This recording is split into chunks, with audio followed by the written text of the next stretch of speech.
चैत्र की विदाई और वैशाख के आगमन के साथ ही ब्रजमंडल में गर्मी का असर तेज होने लगा है। ऐसे में अपने आराध्य को शीतलता प्रदान करने के लिए वृंदावन के मंदिरों में विशेष सेवा का क्रम शुरू हो गया है। श्रीधाम वृंदावन के प्रतिष्ठित सप्त देवालयों में प्रमुख ठाकुर राधा दामोदर मंदिर में अक्षय तृतीया के पावन पर्व को लेकर तैयारियां इन दिनों चरमोत्कर्ष पर हैं। इस वर्ष भी परंपरा के अनुरूप भगवान श्री कृष्ण को भीषण गर्मी से राहत दिलाने के लिए दक्षिण भारत से आए विशेष चंदन का लेप लगाया जाएगा। अक्षय तृतीया के दिन होने वाले इस विशेष श्रृंगार की तैयारी कोई साधारण प्रक्रिया नहीं है।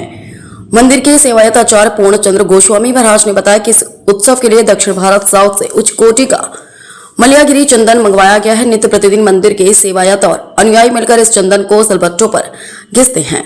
इस लेप को और अधिक प्रभावशाली और सुगंधित बनाने के लिए इसमें कई प्रकार की दुर्लभ जड़ी बूटियां, केसर और गुलाब जल का मिश्रण किया जाता है। कई हफ्तों की इस कड़ी मेहनत के बाद वह पर्याप्त लेप तैयार होता है जिससे ठाकुर जी का संपूर्ण अभिषेक और श्रृंगार संभव हो पाता है। इस सेवा के पीछे छिपे आध्यात्मिक इतिहास पर प्रकाश डालते हुए आचार्य कृष्ण बलराम गोस्वामी महाराज ने बताया कि यह परंपरा लगभग 500 वर्ष पुरानी है। इसके मूल रूप में गौड़ी संप्रदाय के महान संत माधवेंद्र पुरी पाद महाराज की भक्ति जुड़ी है। 500 वर्ष पूर्व जब माधवेंद्र पुरी महाराज गोवर्धन के ज्योतिपुरा में श्रीनाथ जी की सेवा करते थे, तब ठाकुर जी ने उन्हें स्वप्न में दर्शन दिए थे। भगवान ने उनसे कहा था कि 56 भोग के सेवन से उनके पेट की गर्मी तो शांत हो जाती, परंतु ग्रीष्म ऋतु में शरीर का ताप कम करने के लिए उन्हें मलयागिरी चंदन की आवश्यकता है। रास्ते में उड़ीसा के रेमुना में स्थित खीरचौरा गोपीनाथ ने भी उन्हें दर्शन देकर चंदन सेवा का आदेश दिया। माना जाता है कि तभी से पुरी में 21 दिवसीय चंदन यात्रा और ब्रज के मंदिरों में अक्षय तृतीया पर चंदन लेपन की यह विशिष्ट रीति शुरू हुई। अक्षय तृतीया के दिन का मुख्य आकर्षण ठाकुर जी के सर्वांग दर्शन होते हैं। सेवायत करुण गोस्वामी ने बताया कि वर्ष के अन्य दिनों में ठाकुर जी को कीमती वस्त्र और आभूषण धारण कराए जाते हैं, लेकिन अक्षय तृतीया के दिन प्रभु कोई भी वस्त्र धारण नहीं करते। उनके संपूर्ण श्री विग्रह मस्तक से लेकर चरणों तक चंदन का गाढ़ा लेप लगाया जाता है। भक्त इस दिन अपने आराध्य का वह स्वरूप देख पाते हैं जो साल में अन्य किसी दिन सुलभ नहीं होता। मान्यता है कि अक्षय तृतीया पर ठाकुर राधा दामोदर के शीतल स्वरूप के दर्शन करने से भक्तों की मानसिक और शारीरिक ताप का शमन होता है और उनकी सभी मनोकामनाएं पूर्ण होती हैं। इस अलौकिक दृश्य के साक्षी बनने के लिए देश के कोने कोने से हजारों श्रद्धालु वृंदावन कूच करते हैं। उत्सव की समाप्ति के बाद ठाकुर जी के अंगों से उतारे गए इस पवित्र चंदन को एकत्रित किया जाता है और प्रसादी के रूप में भक्तों में वितरित किया जाता है। श्रद्धालु इस चंदन को अपने मस्तक पर धारण करते हैं और इसे सौभाग्य का प्रतीक मानते हैं। मथुरा से पुनीत शुक्ला, समाचार 24। चंदन यात्रा कब से प्रारंभ हुई, कब से ठाकुर जी को पूरे शरीर पर चंदन? बोलो श्री राधा दामोदर लाल की जय। श्री राधा दामोदर मंदिर में तो आप चंदन यात्रा के दर्शन करते हैं, लेकिन इसकी परंपरा लगभग 500 वर्ष पूर्व श्री माधवेंद्र पुरी पाद जी के द्वारा प्रारंभ की गई।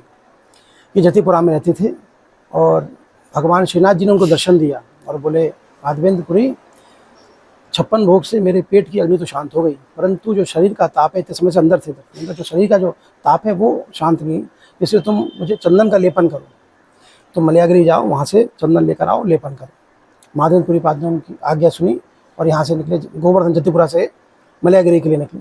वहाँ से उन्होंने चंदन भी लिया। ये लौटते समय वो खीरचौरा गोपीनाथ में रुके और वहाँ पर भगवान श्री कृष्ण के स्वरूप का नाम है खीरचौरा गोपीनाथ। तो वहाँ पर जब वहाँ रुके रात को, तो माधवेंद्र पुरी पाद को श्रीनाथ जी ने दर्शन दिया। वहाँ पर बोले, तुम इन्हीं को अर्पण कर दो चंदन, मुझको यहीं शीतलता मिल जाएगी। तब उस दिन खीरचौरा गोपीनाथ में उन्होंने चंदन का लेपन किया, खीरचौरा गोपीनाथ को। तो वहाँ लेपन हुआ, यहाँ श्रीनाथ जी को पूर्ण ठंडक मिल गई। तो इसीलिए परंपरा तब से प्रारंभ हुई। तो सबसे पहले देखना, जैसे और सब जगह एक दिन का चंदन यात्रा है, चंदन श्रृंगार होता है, परंतु क्योंकि पुरी से प्रारंभ हुई थी परंपरा, खीरचौरा गोपीनाथ वहीं पर है, तो 21 दिन की चंदन यात्रा जगन्नाथपुरी में मनाई जाती है।